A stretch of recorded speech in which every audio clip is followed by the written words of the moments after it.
It ends up that Marvel Studios' Moon Knight is one of the biggest hits that the MCU has had on Disney+, and this is rather huge considering it's actually an original series with a character that's never showed up in anything MCU before, unlike every other series that preceded it. So let's talk about the first numbers that relate to that first episode that released and what we can kind of gather as interest in the character.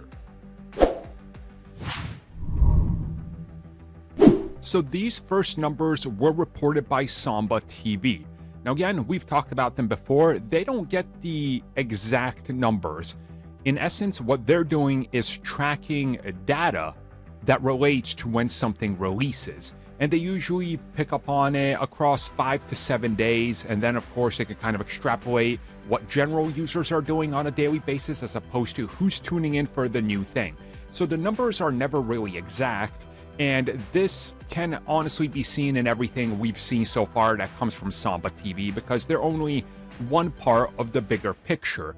Now, according to them, during the first 5 days of the release of Moon Knight, the first episode pulled in 1.8 million US households.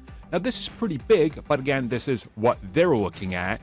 And this honestly is pretty impressive considering that Hawkeye previously only saw 1.5 million during the same time. This also puts it ahead of the Falcon and the Winter Soldier and the likes of WandaVision. Now, of course, it's not coming in as hot as Loki or even the Book of Boba Fett from Disney's Star Wars division, but again, I mean, Loki, huge fan favorite character, and Boba Fett finally got his due.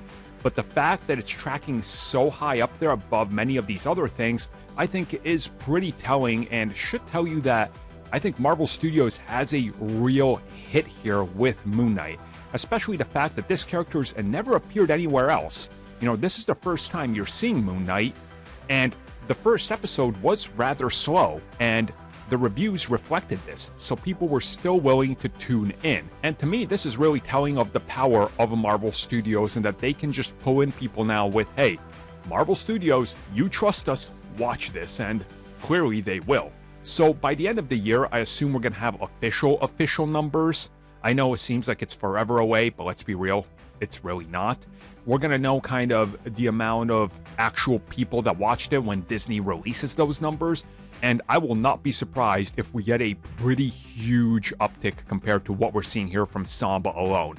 Like, I would have no doubts that by the time this is done and we get the official numbers, like 10 million people tuned in, because this thing seems to be tracking pretty good. And again, there is the people that are just going to binge it, which will affect the numbers once it's all said and done.